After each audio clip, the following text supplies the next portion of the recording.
Hello folks, Captain Trucker here. Welcome back to the channel. I'm here in Bacolod in the city park. Today we're going to talk about different stuff I've learned the past 7 years. 15 trips later to the Philippines. That's right, I think I've made 15 trips here, folks. Lots of trips, lots of traveling, lots of money. And the moral of the story is, if you're gonna have kids overseas, be prepared to complicate your life. No, I'm just joking. It's all worth it, really. I mean, coming to the Philippines this many times, it's been a journey, man. And even starting this YouTube channel, it's been really healthy for me as a person. You know, it's been like a good outlet for me to get stuff out into the world. And a lot of supportive people, so I'm very grateful for that. I really am. 15 trips to the Philippines, and I'm sort of coming maybe close to the end of this tour. I probably have to go back and work for 5 or 6 months in the United States, drive the old semi-truck over the road. Yeah, so we'll journey back on the truck through the mountains, the deserts, the snow, the rain, the wind, pretty much all the rest of it. All 48 states. It's a lot of fun, you know, trucking's what you make it. It's been a good experience for me though, being a over-the-road truck driver slash expat. I've been doing this now for almost 8 years. And you know, when I first did it, I was like, well, I'm gonna save X amount of money and then come back to the Philippines and build a house and retire, you know, like in my 40s. And now that I'm in my 40s, you know, I'm doing that. I'm building a house, but then I think about it, I'm like, geez, do I really want to retire? I mean, what does that even mean, right? I think we have this romantic idea of retirement, especially for working people. You know, you kind of work hard for the man, the system, you slave away, and then I guess you retire at some age, and then you slowly drift off, and I guess you go through your golden years and then you slowly die. That's how that works. But I don't know, the concept of retirement doesn't really flow well with me. I want to stay active. I want to keep doing stuff. So anyway, I want to continue working because I like to, you know. That's just me though. Yeah, living in the Philippines and also living in the truck also, you know, taught me how to save money and be more frugal. So I'm happy about that. You know, these days, I think I spend more money on vitamins and supplements and like high quality fish oils and collagen than I do in like hotels and rent. So, I mean, I'm trying to get my priorities straight, man. So anyway, gonna make another trip back to the beach here soon because I love the beaches in the Philippines, man. You know, if I wanted to live in like the city, I could do that. But I think overall I would love to be at the beach. After all, it's like a tropical island, man. Tropical paradise. I've always said you can find heaven or hell in the Philippines. It depends on the people you're with and the location. And that's so true. It's one of the things I love about these types of countries. Well, this country specifically is, it doesn't pull any punches, you know? You see wealth here and you also see poverty. So it's a matter of what you find, you know? But I must say it's true. One of the valuable lessons I've learned here after having a son and being immersed in this culture all this time is that concept of contentment and simplicity. You know, it's a beautiful thing, okay? And it's not just something that people without a lot of money say. You know, like, oh, life's not about how much money you have, but how happy and content you are with simple things.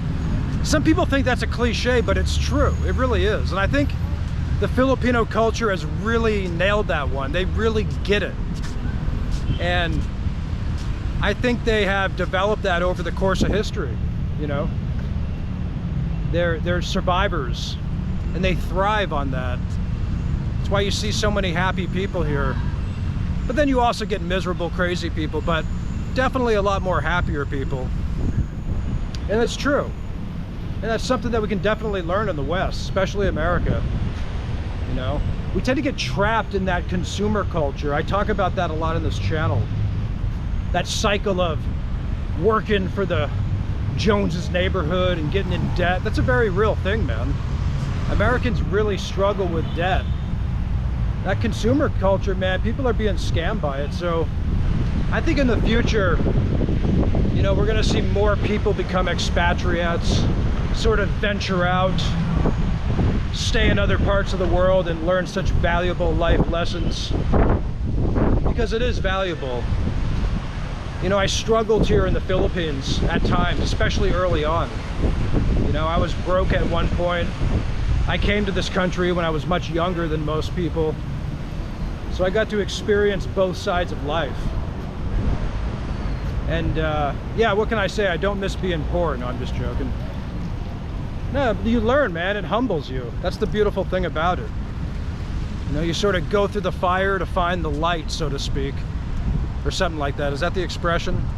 I just made that up, actually. I'm not even know if that's a real expression. See, people watch a lot of these vlogs because they're thinking about retirement or living in this country, and so, you know, budgets and money is always a very important topic, you know? And I've always said, you know, moving just to stretch the dollar and just to save money, it's not always the best idea. Because that's why we see a lot of, like, you know, expats that haven't fully assimilated, and they get bitter and they get grumpy and they're dissatisfied because they realize they can't live like kings off their $1,500, and that's very real, man. So I mean, one of the goals of this vlog, sort of, I guess, talk about more of a philosophical approach to adapt into these cultures. And it's kind of true. It really is.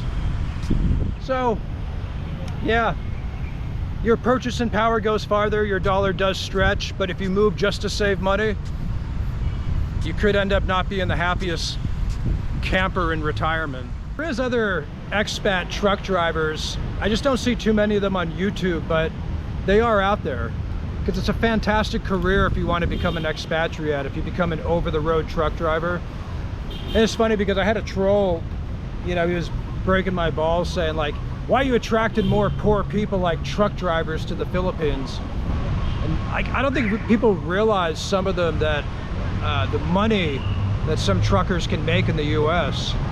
And not just that, but if they can save the money, it's also a very good opportunity. So I could work, you know, 5 or 6 months, make about, come back to the Philippines, or go somewhere else, do it over again. You know, I used to spend time in Mexico, and I've been to Thailand, Indonesia, Amsterdam, Italy, all over the United States. So trucking can be a great career for expatriates, man. Don't knock it. It's rough work, but you just kind of get used to it. It's like, it's about conditioning, really. That's why I'm always talking about, I've always been fascinated with, like, how adaptable we can be as creatures and humans, you know? We're creatures of habit, but we can also adapt to new scenarios and new situations and new environments. And I think it's a beautiful thing. I think it's very healthy to grow that way.